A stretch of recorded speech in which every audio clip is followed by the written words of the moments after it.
Alright, y'all know how this goes. I'ma say my shit. Be ready for it. I already am. So don't come for me. All of this is secondhand news. It's for the people who didn't have a chance to check out what was happening to the folks in the streets. Alright? So let's begin. Where the hell's my opener? Oh, there it is. Let's get it. Green light, let's get it. Green light, let's get it. Green light, let's get it. I'm the future, I'm in it. Check score, I'm winning. Green light, let's get it. I just win, win, win, win, win. I'm on 10, 10, 10, 10, 10. Hey, what's up? How you doing? I'm in a field of sunflowers. Don't ask me why. I'm just here. But anyways, how y'all doing? I'm Kisu, as you know. We about to get into the news. Please let me prep y'all. This is gonna be some stupid shit. But anyways, let me go ahead and say hello. Hello. Hi! And Hello, motherfucker. now, before we get into the fuckery, some celebrity news, which is fuckery. I ain't gonna keep you too long, so check this out, god dang it. And then the smoke got me. So Drumpf seriously is considering pardoning the diddler. You know what they said. GOP stands for Guardians of the Peas. So yeah, there you go, right there. He's a predator, that's for damn sure. So current felon Donald Drumpf is reportedly contemplating a presidential pardon for the diddler, as he awaits sentencing following his conviction on 2 counts under the Mann Act. Are you serious? He really should have been found guilty on a lot of shit, damn it. He hurt a lot of motherfuckers. I knew something was wrong with his ass the minute he took them damn shades off in Supercat's damn music video. I'm telling you. The diddler was acquitted of more severe charges. You know, I don't know what's up with y'all motherfuckers. You remember a time when we actually did have justice and motherfuckers actually had to pay for that shit? What the fuck happened? So now all you have to do is have a whole bunch of money and you can just basically fuck human rights. Okay, I got you. This is what you're telling me. Alright. Let's see. And his legal team has filed a motion seeking his release from pre-sentencing detention, arguing that his incarceration is unjustified and unprecedented. My ass, that motherfucker on the streets just means a few more people can get hurt. No, keep that motherfucker in there. They maintain that he is the only person jailed under the Mann Act for consensual acts. What the fuck? Some of that shit I'm very sure is not consensual. I don't know what the fuck y'all talking about. And asserting that the prosecution contradicts Justice Department policy. Well, you know, the Justice Department is no longer justice anymore. It's just us. There it is. Just Us Department. There's no longer the Justice. It's the Just Us Department. The diddler has been denied all allegations of trafficking and abuse. I don't know what to tell you. It's bullshit to me. Keep his dirty ass in there. Maybe that's me just being old, but I feel like we're a little bit, if not, just a tiny bit safer with his ass behind bars. That's it for your little taste of celebrity news, because you know I can't stand it. We're going to move into more fuckery after I come back from my commercial. As always, if you have anything that you would like to suggest, if I'm doing something wrong, just come at me the right way, and I might consider, what you got to say. If not, I'm going to cuss your ass out and drag the hell out of you. That's all that is to me, because I really don't give a shit anymore. I'm at that point in my life. I take fuck it all every morning. I'm just letting you know. So here go my commercial, and we'll get to some fucked up shit in just a moment. It's just me and the fam. It's just me and the fam. It's just me and the fam. It's just me and the fam. Yeah, yeah. It's just me and the fam. See my little Tay-Tay, that's my hype girl, that's my mascot. No one's go for hours and some hours till we pass out. Stay inside the house, turned up with the racks out. Stay inside the house, turn. Alright, I'm gonna tell you off the back. I'm gonna make sure that I keep a recording of the actual broadcast, because I fucked around and was trying to be, cheap with my damn production and shit, and I wanted to cut down on space. But yeah, leaving it up to YouTube, they cut a whole bunch of shit out of my damn last broadcast, so Now anyways, here's the fuckery. A father unalived his adopted son, stuffed him in the washer after the boy ate his snacks. You just sound dusty and no good, motherfucker. Why would you do that? That makes absolutely no sense, and your ass should be somewhere in, like, I don't know. This is the motherfucker you send to Alcatraz, okay? Ugh. Anyways, let me explain. So, Texas father, Jermaine Thomas, has been sentenced to 50 years in prison following the unaliving of his 7-year-old adopted son, Troy Kohler. I hope I said that right. The boy's body was discovered inside a washing machine in their Houston home on July 31st, 2022, after Thomas and his wife Tiffany reported him missing on July 28th. Please tell me it was just the father and the mom didn't also. Why the fuck, and why would you adopt a child if you're gonna do that shit? If you're not ready to share your fucking snacks and whatnot, and having a kid means usually you give your last, even if you don't want to, they usually get your last. So I don't understand what was the point of signing up for this if that wasn't what you were willing to do. Let's see here now. Initially, authorities were unclear whether Troy climbed into the machine accidentally or was placed there. However, an autopsy indicated that the child had suffered from blunt force trauma, signs of asphyxiation, and possible drowning. Motherfucker, what the fuck was your issue? What the trigger? Your ass needs to be why? Were you evaluated before you adopted? Maybe that's something all states should have, because this is disgusting. Damn. Following the discovery of the tragic incident, both Thomas and Tiffany were arrested in November 2022. Well, at least they're behind bars. Thomas faced charges of capital unaliving, while Tiffany was charged with injury to a child by omission. So she was part of that. You need your ass whooped. Prosecutors revealed that the motivation behind the stemmed from Thomas's anger over Troy eating snacks belonging to him and his wife. Are you fucking serious? Y'all childish ass motherfuckers. Text messages sent by Thomas to Tiffany included threats against Troy's life, indicating a disturbing pattern of behavior. Both parents ultimately pled guilty to their respective charges. Tiffany Thomas's sentencing is scheduled for September 10th, 2025. This case highlights the dire consequences of a child abuse and the tragic loss of innocent life. The situation has drawn significant attention to raising awareness about the importance of child welfare and the responsibility of fostering adopted parents. That's really fucking sick. What was the point of adopting a child? Because I'm pretty sure there's a whole bunch of tape and shit you gotta get through in order to. I would hope somebody would evaluate y'all ignorant asses, because most people realize if you have kids and there are snacks, sweets, things that you like to enjoy, kids are probably going to enjoy it more. They're not that considerate. You gotta teach them to be considerate. But you also have to understand, you might as well let go of your personal selfishness when there's a kid involved. Because them little fuckers don't give a shit. I'm just saying. But anyways, whew, that was sick.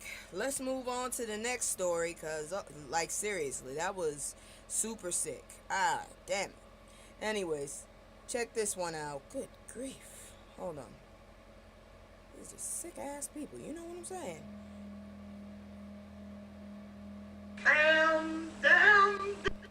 Alright, let me make this a little bigger for y'all so you can see exactly what the hell is happening. This is our government, and I just don't get why the fuck is happening. I don't understand why people fall in line for this ugly ass bastard. I heard he stank. He looked like he stank. He makes no fucking sense. All he can do is sue.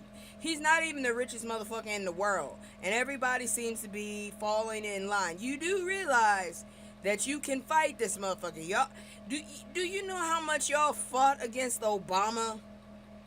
Okay?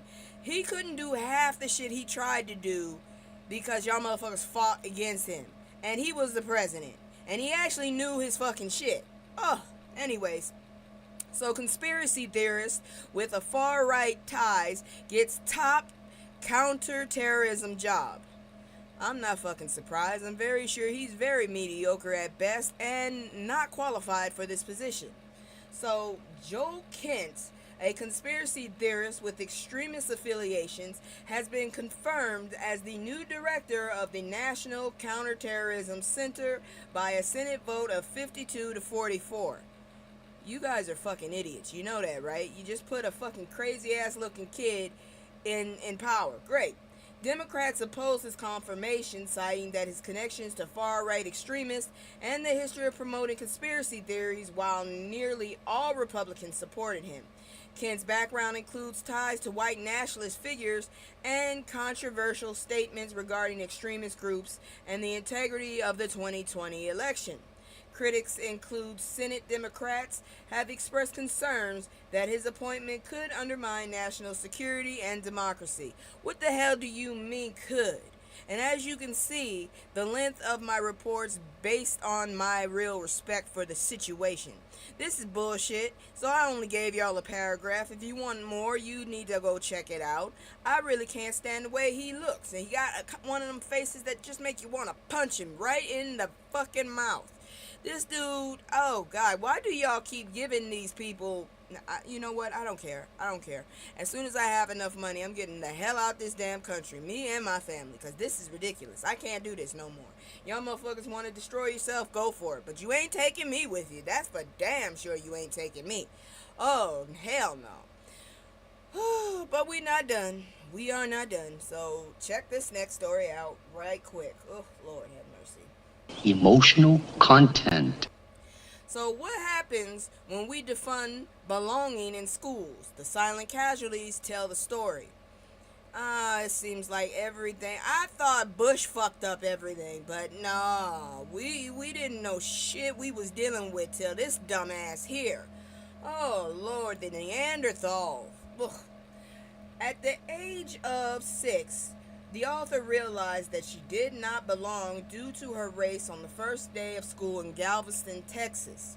Accompanied by her grandmother, she expected a magical experience, but instead faced hostility and racial slurs from a crowd. This traumatic encounter led her to silence and erasure of her identity, despite her visibility in the newspaper photo showcasing school integration. Her family later moved to Chicago, where a gentle nun named Sister Christella would provide the support and healing she desperately needed, enabling her to regain her voice and confidence over 5 years. That's a damn shame when the South causes you to have to rehabilitate yourself. I've been down there long enough, and damn it, I guess there's a point. Because now I can fucking use my voice more. Them motherfuckers definitely be treating us like you're not allowed to use your voice. You're not allowed to actually complain while we making you extremely uncomfortable. So I understand. The author has dedicated over 4 decades to creating inclusive educational environments driven by the belief that every child deserves to feel a sense of belonging. Now, if y'all don't know, let me go ahead and say that this is an analysis from Dr. Gloria McDaniel Hall, okay? So I'm just letting y'all know. Let's see. She emphasized that belonging is crucial for survival and not just a luxury. As the U.S. faces potential dismantling of the Department of Education, she warns that cuts to federal funding would severely impact vulnerable students, jeopardizing their access to essential services like mental health support and after-school programs. The author also reflected on her own experiences, asserting that the loss of connection in schools can lead to further trauma and feelings of exclusion among children. The author also argued that a strong sense of belonging fuels academic achievements and overall well-being. She highlights that the need for schools to be supported with adequate funding to foster connections between teachers and students, which is vital for learning. Cutting education funding risks deepening existing inequities and sending a harmful message to future generations about their worth. As an experienced educator and advocate for racial justice, the doctor calls for a commitment to investing in schools and nurturing belonging, stating that by doing so, we can create a brighter future for all. All I can say is racism costs a lot of money. I don't understand why people are so interested in it when it is extremely expensive. Y'all don't seem to understand how expensive it is to be a racist. But y'all are determined to try and keep it that way. Oh, excuse me. I just don't get it. And go check her page out. I don't know what's going on with my jam channel. I'm very annoyed. Let's see here now. Okay, what's the next story? Alright, yeah, this one right here. Because I don't understand it at all. Yeah, here it is. This one right here. He don't know why, and I don't know why, but I do know this is a lot of bullshit. Because, once again, GOP, guardians of predators. Lawrence Taylor doesn't know why he was tapped for Trump's fitness council. I don't either, and I really want to know why the hell are you going to be near kids, you dirty bastard. Shit, didn't he have to register when he went out there to D.C.? Ew. Man, where's my goddamn new sound? Because I'm like, this is our government, y'all. This is our government, and all I can say is... Brother, That's all I can say. Y'all gross as hell. So, Lawrence Taylor, a former NFL player and registered ex-offender, was appointed to felon Donald Trump's Council on Sports, Fitness, and Nutrition. I don't want nothing that dude is serving for my child, family, or anybody else to consume, you dirty bastard. During a White House event on July 31st, Trump introduced Taylor's acknowledging his accomplishments as a Hall of Fame linebacker for the New York Giants. The event focused on promoting youth fitness during Trump signed an executive order to re-establish the presidential fitness test for children in America. Dude, you're not fit. How the hell you gonna sit up there and try to be... I just can't. I can't with y'all. I really can't.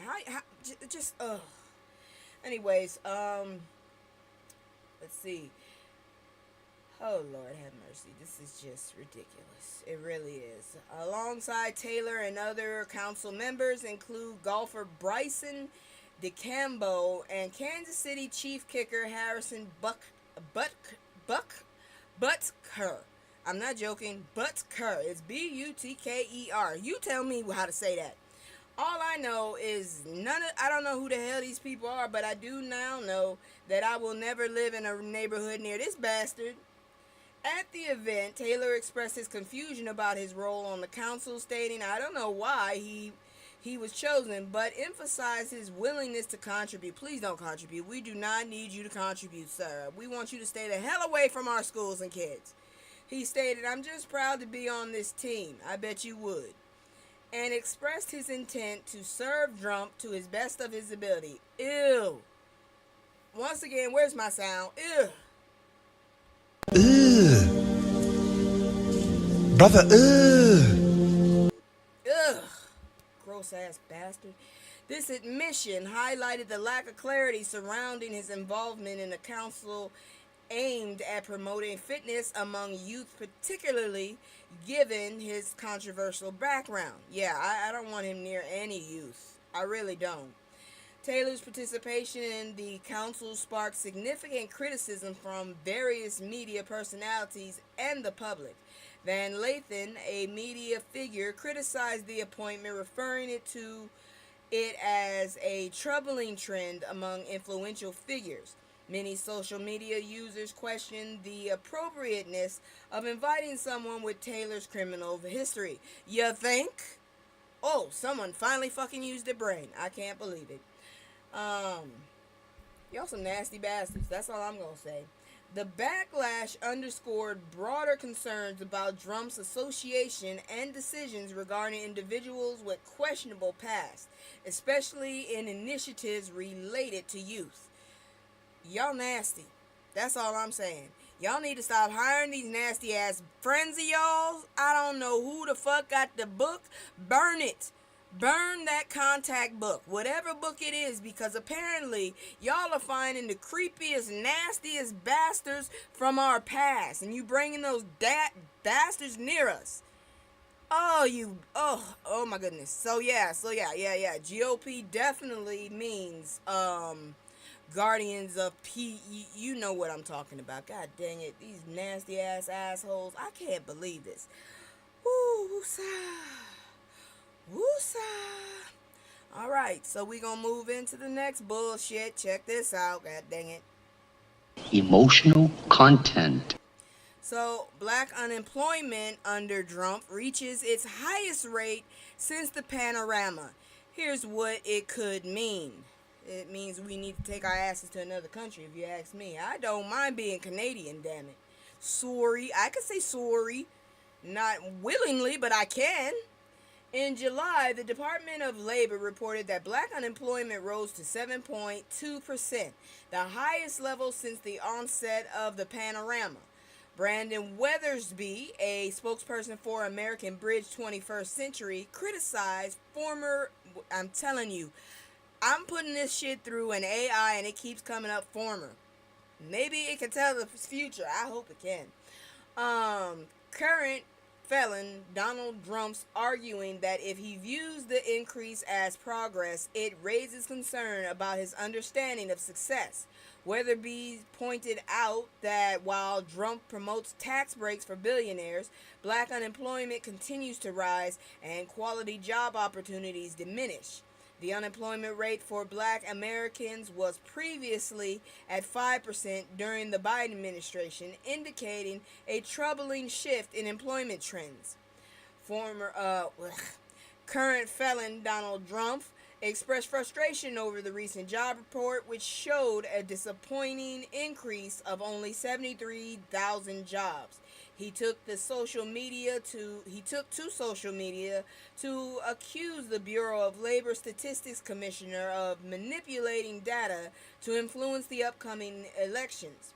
The Trump administration has been vocal about its economic strategies, claiming progress through tariffs and private investments. Yet many economists warn that the data indicates a slowing economy with increasing inflation. You do realize once the rich have sucked us dry, there will be nothing left. Because you're basically putting us in a fucking box, you dumbass bastard. I'm telling you, we gotta move. The Trump administration has been vocal about its economic strategies, claiming progress through tariffs and private investments. Yet many economics warn that the data indicates a slowing economy with increasing inflation. Angela Hanks, a former Department of Labor official, highlighted that Trump's erratic policies create uncertainty for businesses and adversely impacts black workers, particularly through cuts to essential services. The rise of black unemployment is particularly alarming as it often reflects broader economic challenges. Hanks noted that the federal workforce, which has seen significant downsizing under Trump, disproportionately employs black individuals. The administration's focus on reducing federal roles and dismantling diversity initiatives has created a more discriminatory work environment. Hanks warns that these policies not only harm black workers but also contribute to a less stable economy overall. As black unemployment rises, it signals potential crises, echoing patterns observed during previous economic downturns. Now, I've told y'all before, and I keep telling y'all, that if one fucking group, the way they have this fucked up system set up, one of us fucking falls, everybody fucking falls. But nobody wants to believe me. Alright, then don't believe me. But you see what the fuck is happening. How many damn times people gotta tell you that, is, what is it? Racism is basically expensive. It's fucking expensive. But either way it goes, check this out. God dang it. I got a new section. It's called Rahcist Alert. It's for when I don't see somebody fucking around and finding out, I need other people to hear about it. So I'm going to talk about it, and hopefully it becomes viral when these jackasses do this bullshit. Where's my new alert? There you go. Check this out. Wait a minute. I know you didn't.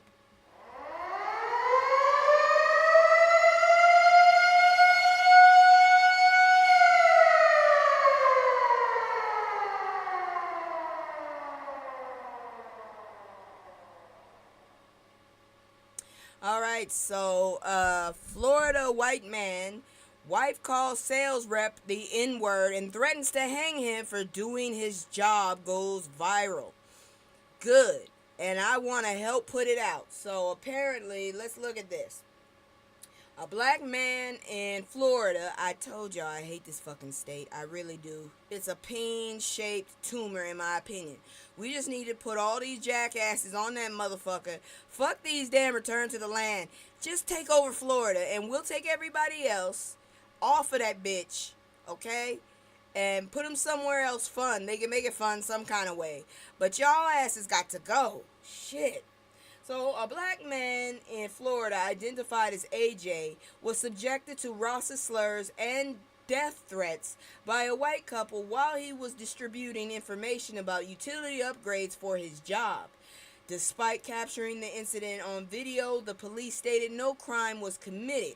The video went viral, leading AJ to express fear for his safety and an inability to return to work, prompting a GoFundMe campaign to support him and his daughter. That's a damn shame. So, basically, here are the key points. He is known as AJ, as also at Jizzle on TikTok. He has experienced a racist encounter while working door-to-door in Florida. He was basically distributing information about neighborhood utility upgrades that residents had already been notified about by mail. An unidentified white woman opened the door and was immediately seemed upset, prompting AJ to apologize and introduce himself as the project manager for the upgrades. The woman called for her husband, who escalated the situation by screaming racial slurs, specifically the N-word, and yelling at AJ to get off my property, get out of my neighborhood. Despite AJ attempting to leave, the couple followed him, at which point he began recording interaction. I don't get this shit. You motherfuckers want them to stay the hell away from you, but then you follow them. What was the point of following this motherfucker? He got off your land. He did what you asked him to do, and then you follow him. That makes no fucking sense. Anyways. In the video, the white man can be heard threatening AJ, saying, "Come back again and I'm going to fucking hang your ass," and pointing to a no soliciting sign. AJ clarified he was not soliciting, but merely leaving information. AJ called the police and showed them the video of the racist verbal attack. The officer informed AJ that there's no crime committed, as in an assault, and advised him to just stay away from them. Are you serious, dude? I thought you could take, well, yeah, you can take them to court for that shit, but I guess that's different from police. You bastards get on my nerves. Anyways, AJ initially posted the video to TikTok, where it gained thousands of views before being taken down. He reposted the video, which currently has almost 14,000 views. AJ expressed fear for his life and stated, "I have a 4-year-old daughter to take care of. He has been unable to return to work since the incident." A GoFundMe page was created to provide financial support for AJ and his daughter, raising over $57,000 towards a $70,000 goal. I don't know what you're going to do with that. I guess you're going to relocate, I suppose, and get another job, because I'm telling you right now, I support you fighting against this, but I do not support having to pay for your livelihood. That's all I'm saying. I mean, just because he's a jackass doesn't mean you can stop working. That's all I'm saying. I'm not about to try and take care of you. Now, I hope that you use that money to help you and your daughter go somewhere else where you can feel more comfortable. And if you got to work remote, but I'm hoping that this is not a scam. There's too many times I've seen fucked up shit and people use it for their their benefit. Do not use traumas and fucked up shit for your benefit. It's just fucked up. That's all I got to say about that. Moving on, it is now time for, of course, fuck around and find out. So let's check this out. I wonder why. I think I'm being blocked, real talk, but I'm gonna check that out later. Anyways, check this out. I don't want the second, I want this.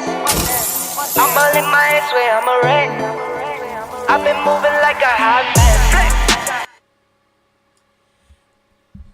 Ooh, sorry, let me move this out of the way. Alright, so, Texas Democrats slam GOP's redistricting push backed by Trump. I've been telling y'all they's trying to get some more damn seats, and I'm so glad that Newsom is doing what I hope other governors are doing this shit too. So let me get her out this way. Okay, so Democratic lawmakers have expressed strong oppositions to a redistricting plan backed by Texas Republicans that is perceived to favor a GOP. We all know what GOP stands for, so I digress.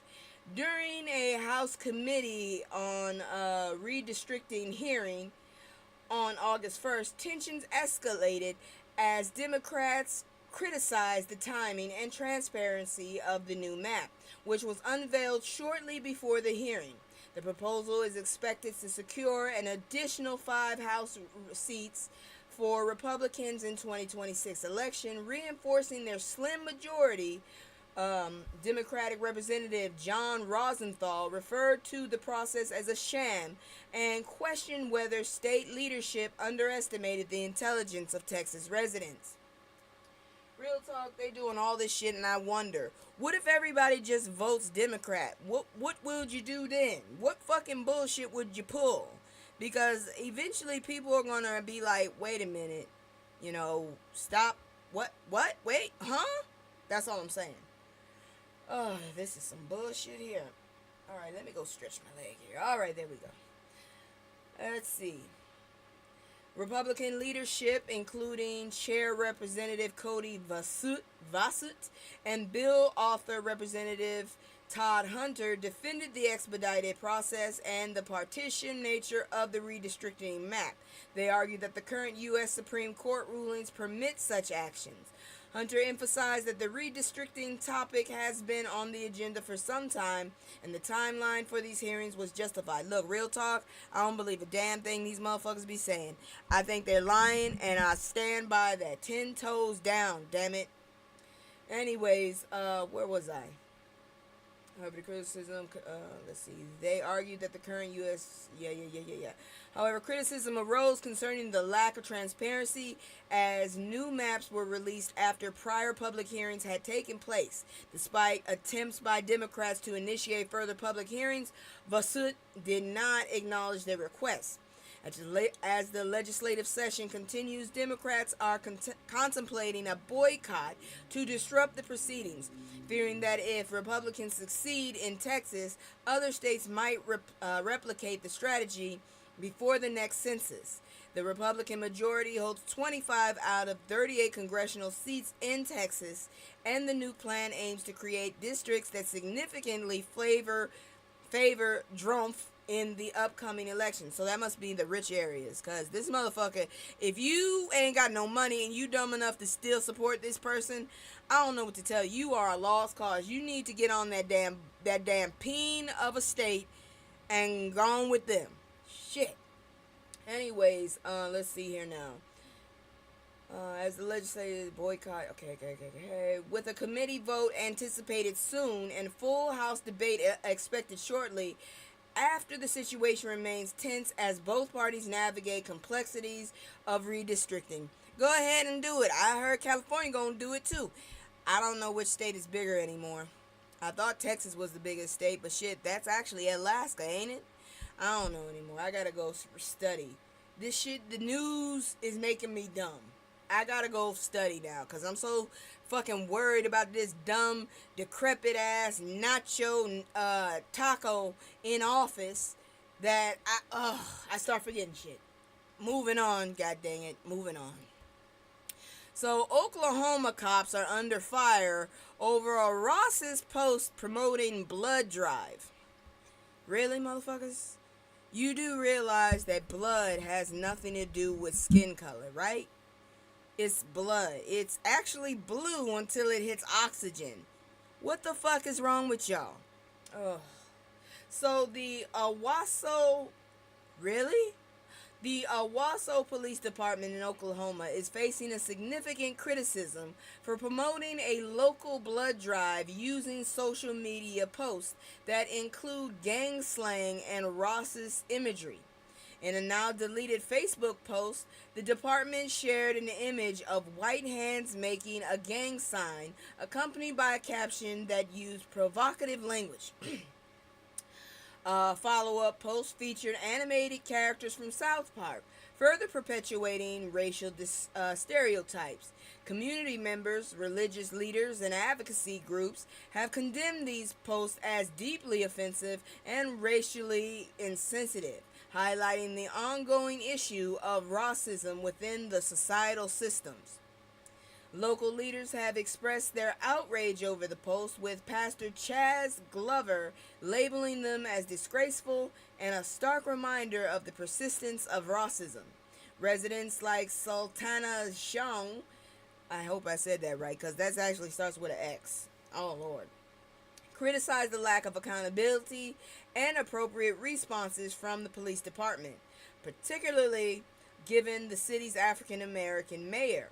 The initial apology from Owasso police admitted to offending a few people, but it was later deleted, prompting further community concern regarding the department's accountability and sensitivity toward racial issues. Are you serious? How the hell are you going to have a black mayor and you going to still be racist? Really? How that work? Please tell me how that works. In response to the backlash, the city of Owasso has released a statement clarifying that the post does not reflect the values of the city or its police department. The statement also announced an investigation into matters, promising accountability for any employees involved in creating the post. Community advocates have noted that incidents like this undermine public trust, making it harder to rebuild relationships between the police and the community. The Blood Institute, which co-hosted the blood drive, distanced itself from the post, emphasizing that it did not participate in their creation. Man, y'all about to fuck up everybody's damn bag. They trying to get blood for folks. You fucked that up. Man, do you realize anybody willing to give blood? Oh, Lord, have mercy. Now, if you like me, this next story is going to fuck you up, but we just going to have to, tighten up our belts, buttercup, because these motherfuckers voted for this bullshit. Look at this shit. Trump's big, ugly-ass bill limited student loan forgiveness for millions. This motherfucker, everywhere he goes, he just hemorrhages money, and not in a good way. Millions of Americans with Parent Plus loans are facing a loss of access to student loan forgiveness due to recent changes in federal loan regulations under convict felon Trump's big ugly ass bill. Damn it. Triple B. The legislation enacted in July eliminates the incoming contingent repayment plan for Parent Plus borrowers by July 1st, 2028, and excludes them from the new repayment assistance plan. To retain eligibility for forgiveness, borrowers must consolidate their loans by July 1st, 2026, and enroll in an income-driven repayment plan by July 1st, 2028. Advocates are urging immediate action to avoid being permanently excluded from federal loans and relief options. Y'all motherfuckers voted for this bullshit. I'm telling you right now, I'm already in an income-driven one. And I hope that my income gets real big so I can hurry up and drive this bitch into the ground before these bitches have any more access to me. I'm telling you, as soon as I get my fucking feet off the ground, once I get my ass off this ground, I'm gonna be running straight to some border. It can be any border at this point. But I'm getting the fuck out of this country because this motherfucker is driving us down to the ground. We gonna be one of his damn bankrupted casinos in a little bit. Shit. Now this one I had to report because it made me happy, and I do apologize for showing y'all such an ugly ass view next to Obama, but I did love the title. So Obama beats Trump in a hypothetical third presidential run. Bastard if he don't. I swear to God, I will go to people's houses and force their ass to vote. Damn it. If y'all don't stop fucking with me, I'm not dealing with this asshole for one more. Cause shit, this year feels like, man, it feels like we've been doing this shit for so long. I'm telling you, every time I take my hair down, I see more and more white. Not gray, white hair, motherfuckers. White. So, a recent poll conducted by Daily Mail JL Partners revealed that former President Barack Obama would win against Donald Trump by a significant margin in a hypothetical third presidential term matchup. The poll, which surveyed 1,013 registered voters between July 9th and 10th, indicated that Obama would secure 52% of the vote compared to Trump's 41%. Notably, Obama garnered overwhelming support from Hispanic voters, 73%, and black voters, are you serious, 68%? You motherfuckers. While independents also favored him over Trump by a margin of 50% to 39%. Despite Trump's strong backing from Republican and rural voters, in other words, rich and stupid people, he remained behind Obama in overall polling. Now, I'm not saying rural people are stupid. I'm saying the dumbasses that voted for him are stupid. The poll also highlighted Obama's favorability ratings, which stood at 59% in contrast to Trump's 44%. This discrepancy suggests a public preference for Obama's leadership style and a growing discomfort from Trump's time in office. In additional hypothetical matchups, Trump performed better against other Democrats such as Hillary Clinton and Joe Biden, further emphasizing the strength of Obama's legacy in political landscapes. What the fuck? Performed better against other Democrats. Okay, yeah, but basically it's Obama. It's all about Obama. Experts interpret these results as a reflection of public sentiment toward past administrations and their leadership. Nobody even brought up Kamala. What the fuck, man? You could have brought Kamala up into this bitch. Seriously. I will still vote for her again, because honestly, I just need somebody who's trying to help us. People.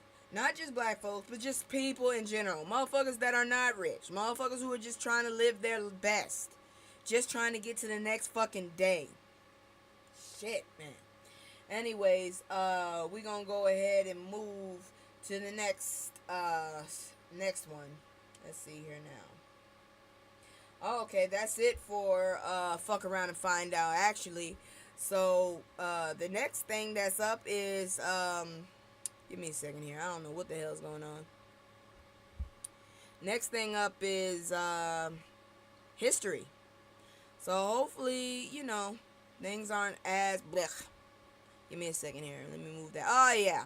So we can release a little bit. We can calm down a little bit. It's not as bad. The next story is educational. So y'all buckle up and just enjoy the education. That's all I'm going to have to say. Just enjoy the education.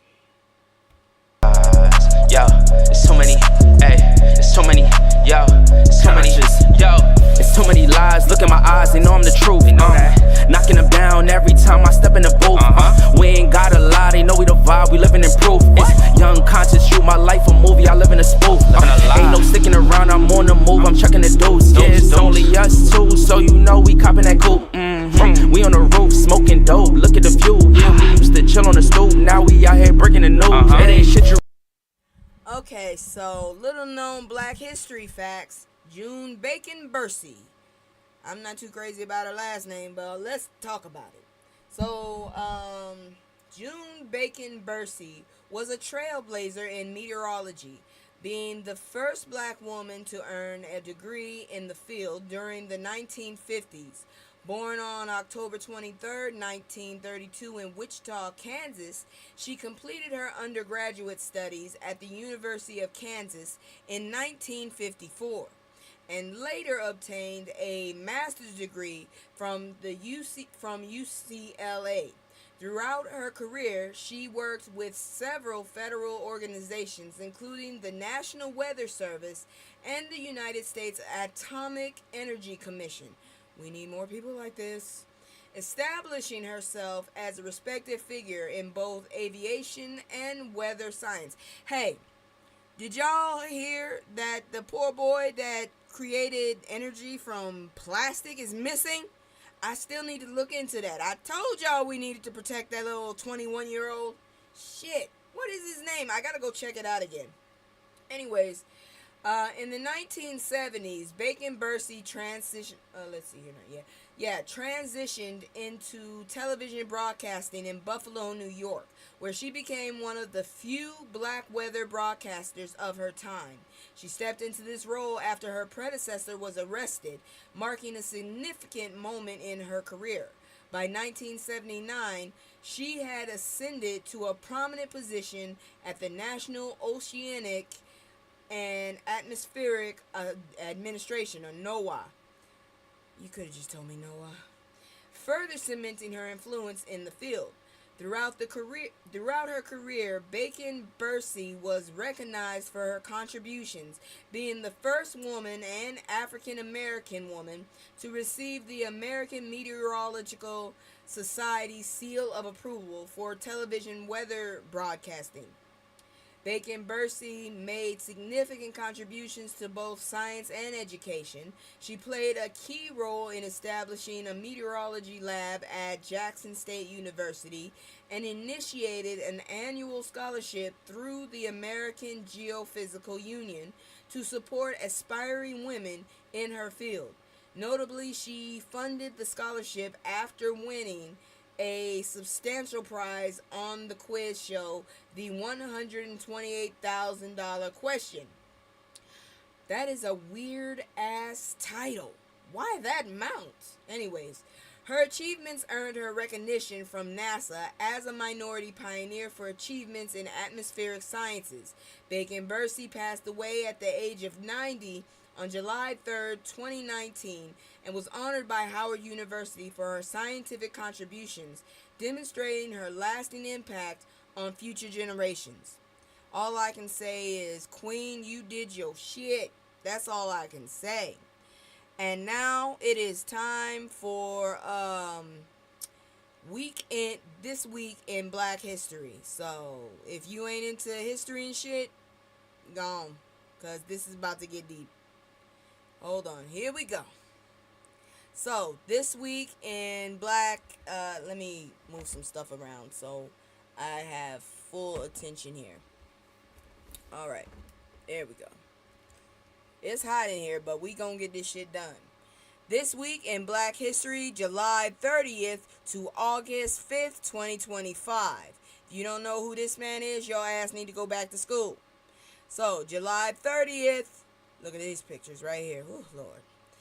This one was 1863 President Abraham Lincoln issues his famous eye for an eye order. The order was basically a threat aimed at stopping the Confederate practice of unaliving captured black soldiers instead of imprisoning them.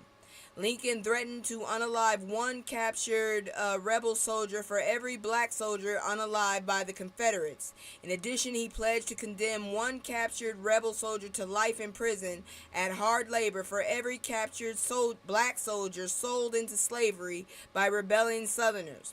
The order did not stop the Confederate practice of unaliving captured black soldiers, but it did have a restraining effect.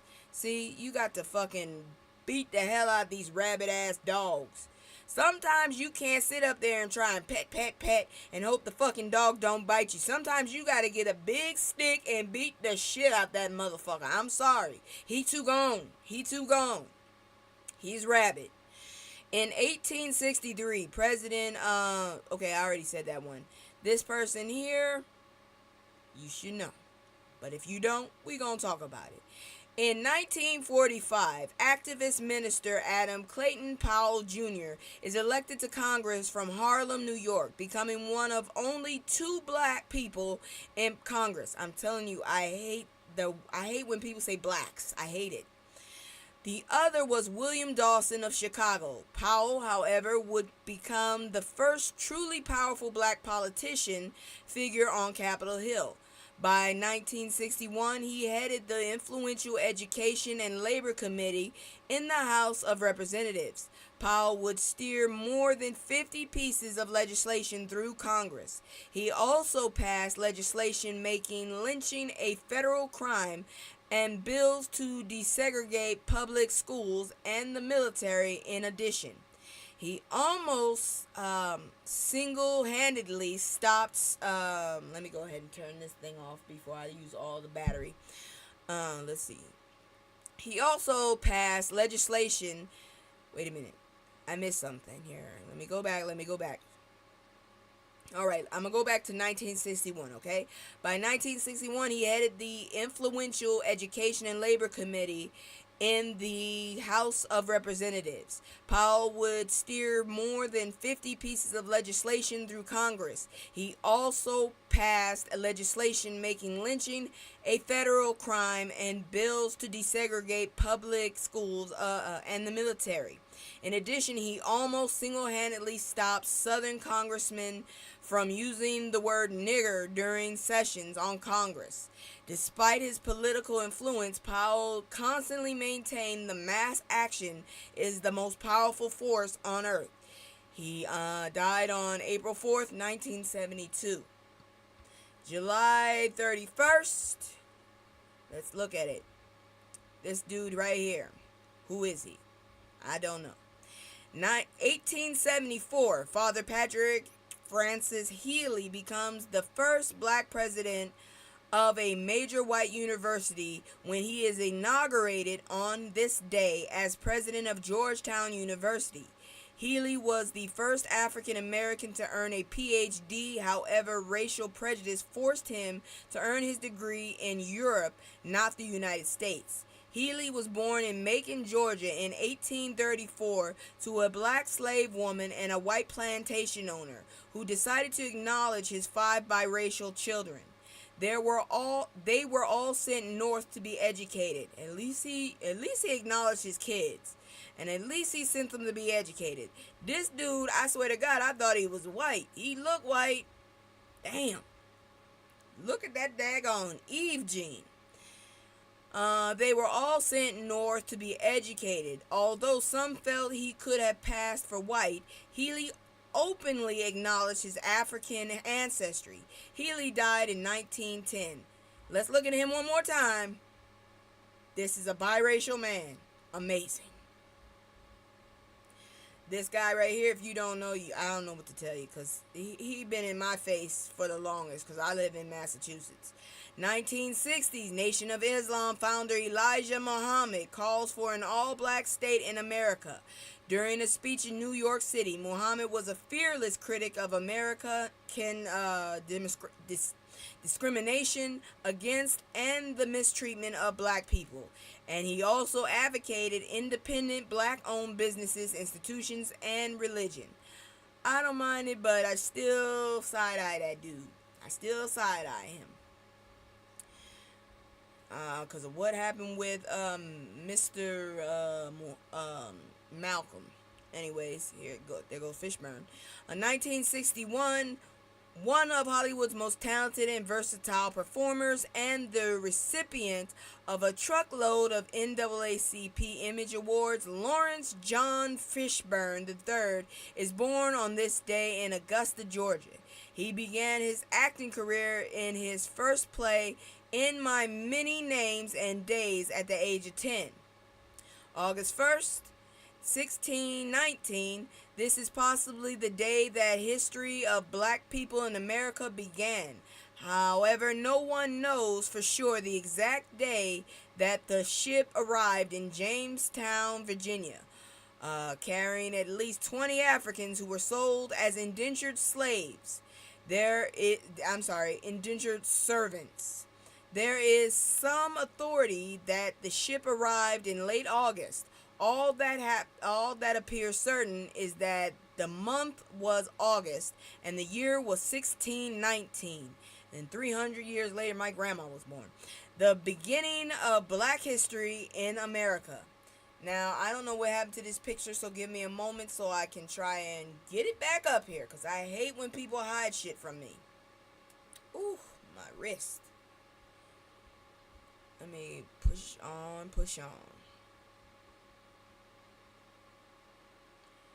Alright, we talked about this. Yeah. Look at that Eve Jean go. Woo! Alright, Lawrence Fishburne, we seen this picture. This picture still ain't up there. I don't know why. I feel like, why is it not there? Let's see, load image. It's not loading, but I'll tell you anyways. 1834, slavery is officially abolished in all British territories. It would take another 31 years and a civil war before it was abolished in America. Seriously, dude? And we always scream about how we better. These motherfuckers got tired of that shit real quick. 1920. The National Convention of Marcus Garvey's Universal Negro Improvement Association begins at Liberty Hall in Harlem, New York. The next night, Garvey addresses more than 25,000 black people at Madison Square Garden. This period represented the height of Garvey's movement and the black nationalism, non-integration with white people. I hate that, whites and blacks. I hated both. Tendency within black America. Garvey built the largest black mass movement in history, advocating black pride, independent black businesses and institutions, as well as strong and united Africa.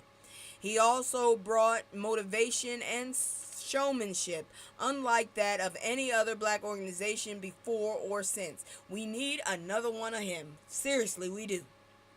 August 2nd, y'all. 1924, a man who would grow up to become one of the most prolific and complex black writers of the 20th century is born. I always get him mixed up with Langston Hughes. This is James Baldwin here. On this day in New York City, James A. Baldwin was a novelist, short story writer, and poet. His works frequently had racial and sexual themes. In addition, he penned powerful essays on the civil rights movement. Baldwin's homosexuality is believed by many to have been a result of being raised by a hard and often brutal father and a submissive mother. Among his best-known works are Go Tell It on the Mountain, Giovanni's Room, and The Fire Next Time. In that last book, he predicted major upheavals in America if profound efforts were not taken to resolve the nation's racial problems. He wrote, "If we do not now dare everything, the fulfillment of that prophecy recreated from the Bible in song by a slave, is upon us. God gave Noah the rainbow sign, no water the next time. Baldwin died in France on November 30th, 1987. I was 6. That was not a good year for me. This dude here, if you don't know who he is, I don't know what to tell you, because this dude's been always pushing in my face growing up. 1966, the Charles R. Drew Postgraduate Medical School, now Charles R. Drew University of Medicine and Science, is chartered in Los Angeles, California. The school was named in honor of the foremost black doctor and research scientist of the first half of the 20th century. Drew did pioneering work in blood transfusion and in the development of blood plasma. Drew's life was cut short on April 1st, 1950, as a result of an automobile accident in North Carolina. Could you imagine what this man could have done? He might have been able to find a cure for leukemia without all the bullshit. He might have been able to do so many things with blood, and we lost him. Damn it, potential gone. I'm all about potential. 1980, Thomas Hitman Hearns wins the WBA welterweight title. It was one of the titles he won in 5 different weight classes. Hearns was the first black boxer to achieve that feat. It's really disturbing that it's 1980. That wasn't that far back. You know what I'm saying? Damn. Anyways, August 3rd. 1928, the Atlanta Daily World begins publication as the first black daily newspaper in modern times. In modern times. It was founded by William A. Scott III, amazingly, the first black daily newspaper in history. The New Orleans Tribune was founded 1 year before the end of slavery in 1864. August 4th, y'all better know who he is. 1901, legendary jazz trumpeter Louis Satchmo Armstrong is born in New Orleans, Louisiana. Abandoned by his desperately poor parents, he was for a while a ward of the state. But in 1922, he followed the migration of black people to the north and ended up in Chicago, where his jazz skills really began to develop. Armstrong was frequently criticized for trying too hard to please his white audiences. Song stylist Billie Holiday once said of him, "Sure, Satchmo toms, but he toms from the heart." Nevertheless, he would later become a major financial backer of Dr. Martin Luther King Jr.'s civil rights movement. In addition, in 1957, he backed out of a State Department sponsored tour of the Soviet Union's declaring, the way they are treating my people in the South, the government can go to hell. Armstrong would die on July 6, 1971. He really wasn't an Uncle Tom, so there you go. But I can show you an Uncle Tim Scott, that jackass. Anyways, 1931, pioneering physician Dr. Daniel Hale Williams dies.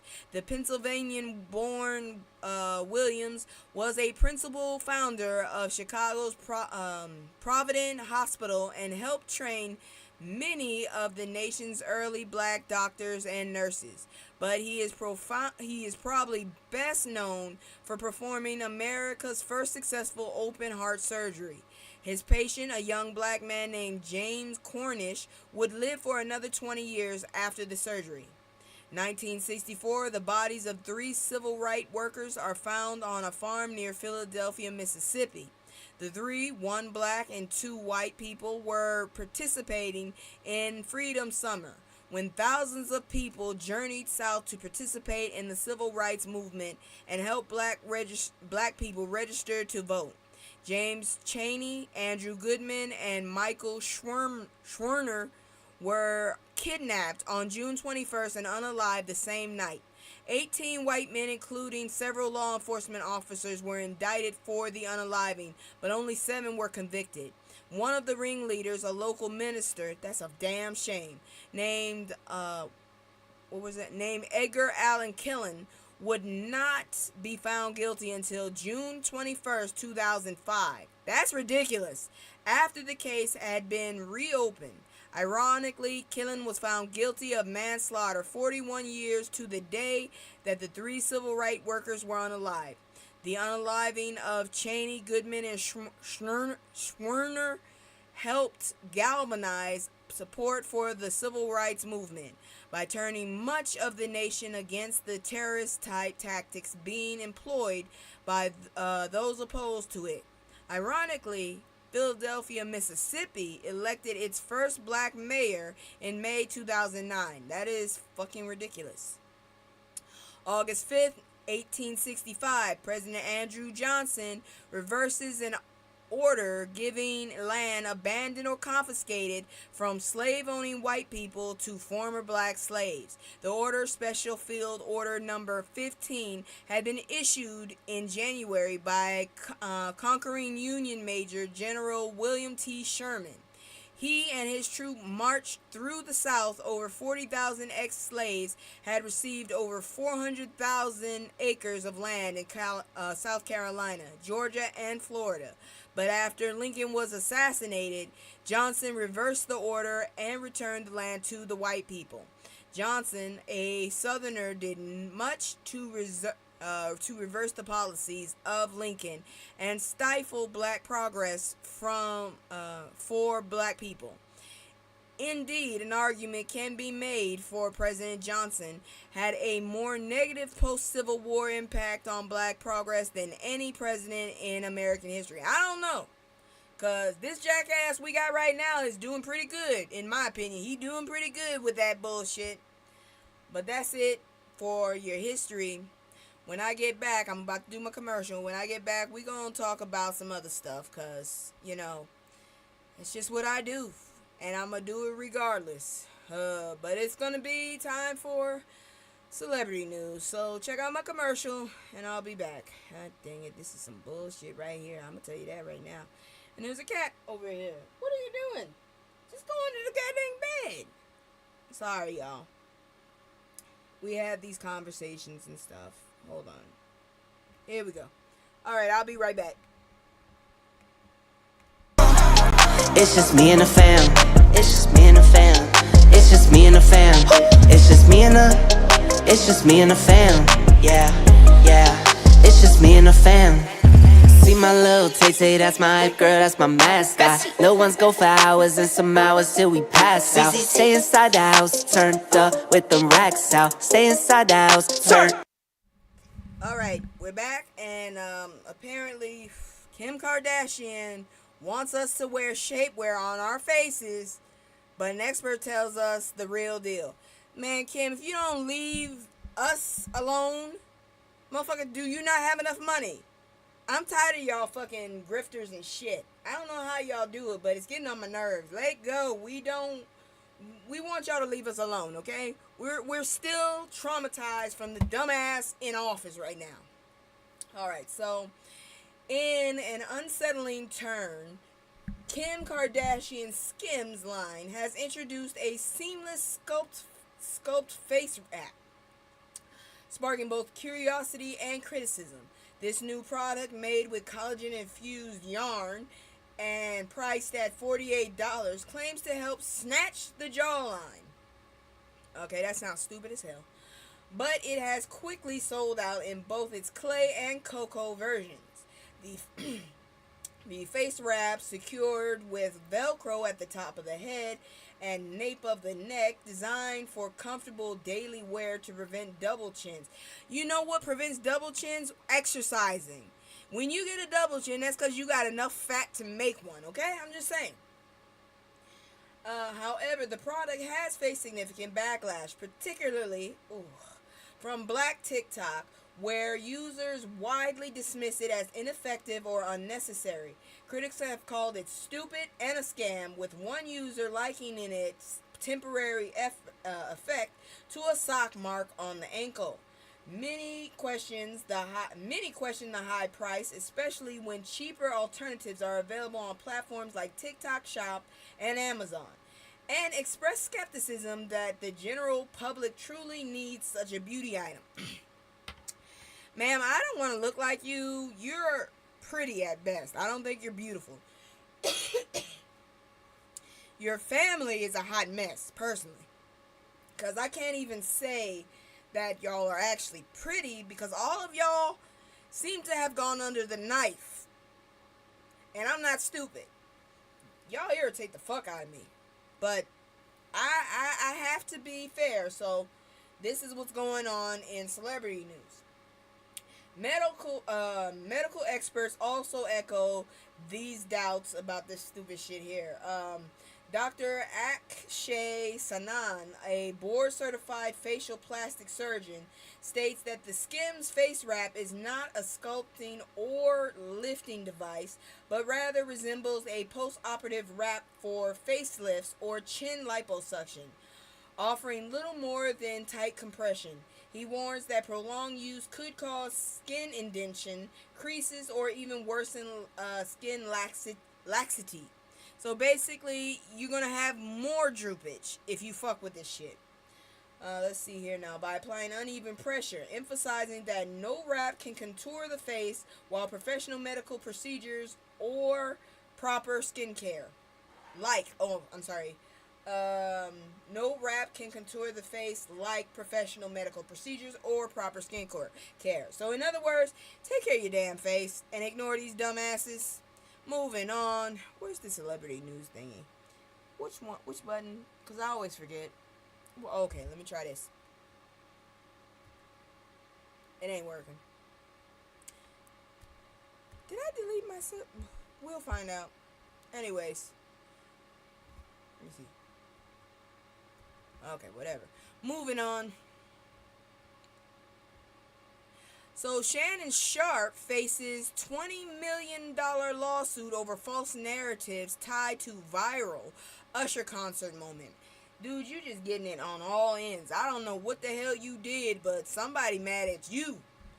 So, let's see here now. Shannon Sharpe and Chad Ochocinco Johnson are facing a lawsuit from Jimalita Tillman, who alleges that they made false and defamatory remarks about her during their Nightcap podcast.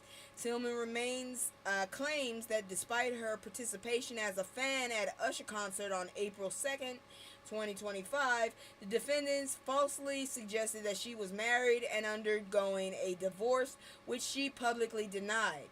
Tillman asserts that this dissemination of these inaccuracies has caused significant harm to her reputation and emotional distress, leading her to seek $20 million in damages. The legal action follows Sharpe's recent settlement of $50 million SA lawsuit and ESPN's decision to end their partnership with him. He getting hit on all sides. Dude, this is like a Dragon Ball Z episode and your ass is Freezer. Damn, you getting your ass whooped. Moving on. Now, I don't know who this person is, but apparently they did some good ass shit out in the streets. So this is the untold story of Willie Smith, the street couture pioneer who made fashion affordable for everyday people. Well, thank you.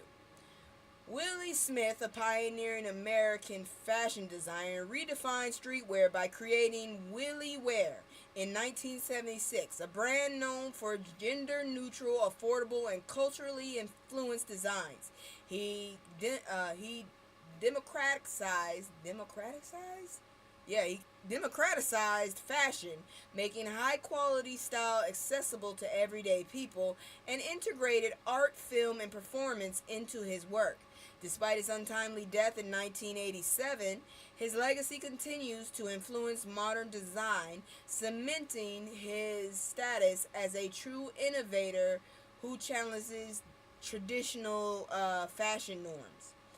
Willie, the streetwear originator, he was there before Virgil Abloh Willie was considered the true originator of streetwear, launching Willie Wear in 1976. Willie Wear reimagined fashion and gender-neutral silhouette, cultural influences, and affordability, providing high-quality fashion for everyday people.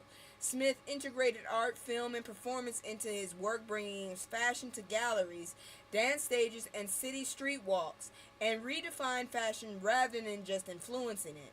He was born in Philadelphia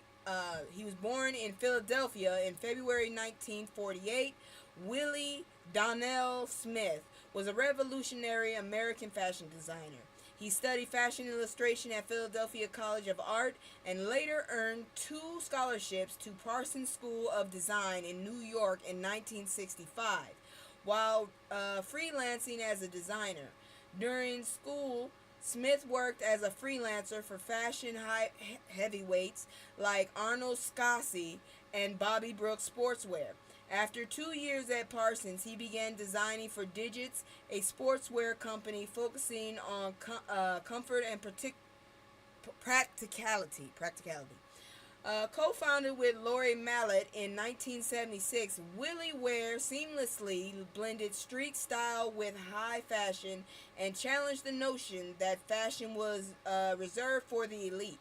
Willie Wear's core was comfort, movement, and the breaking fashion norms, offering gender-neutral designs inspired by urban street style.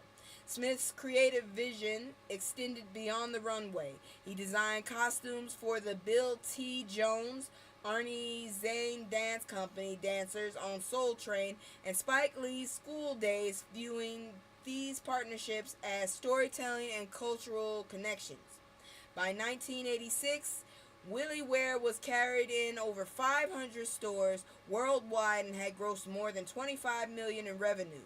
Smith received prestigious awards, including the Coty American Fashion Critics Award in 1983 and the Cutty Sark Men's Fashion Award in 1985.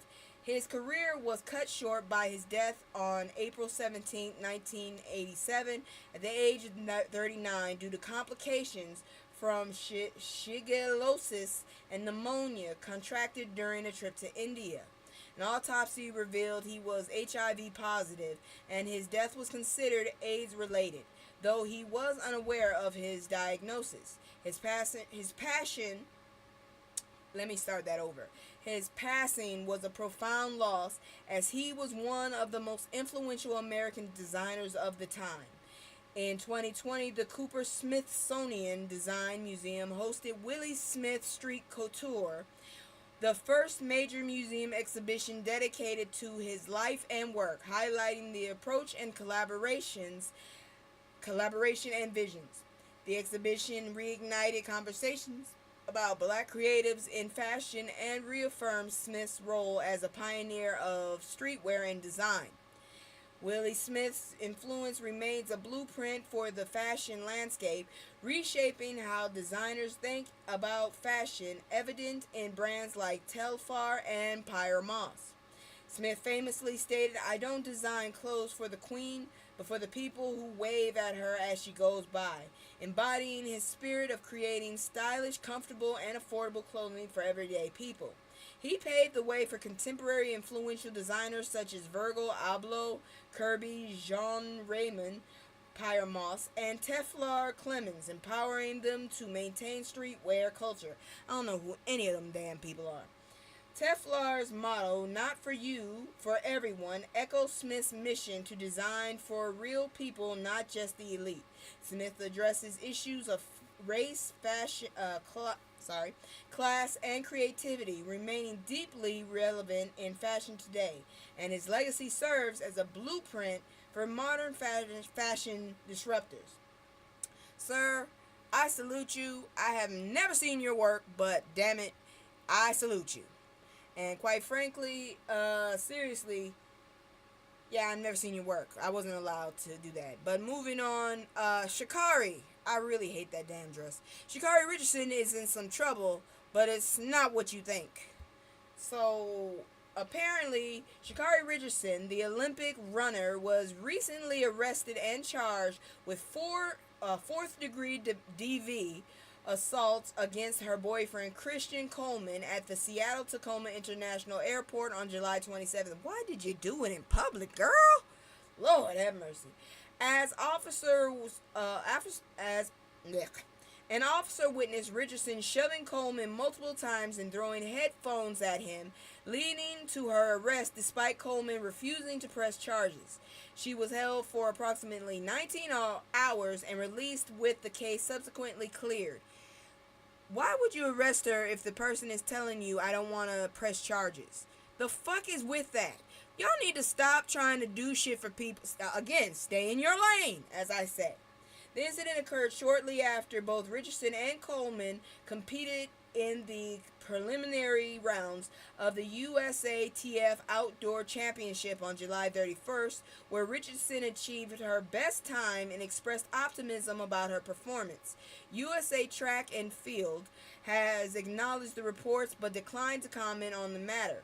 Richardson and Coleman have reportedly been dating for 2 years and have made their relationship public in February.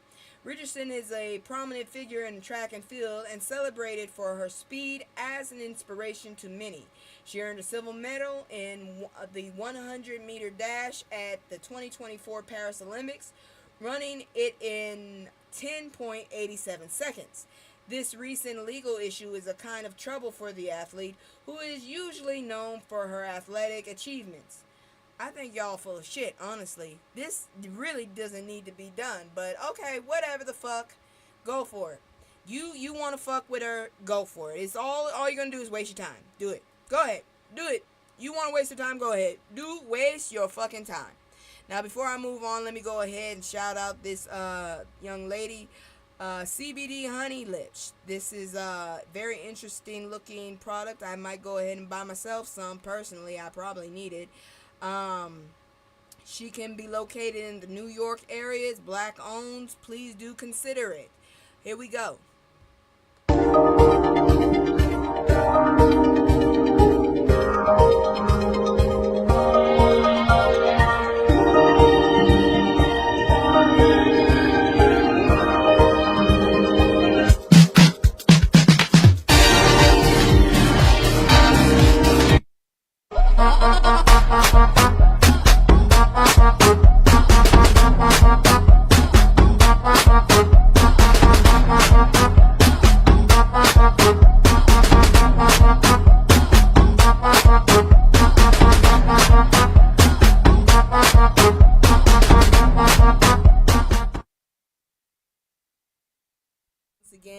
That company once again is CBD Honey Lips.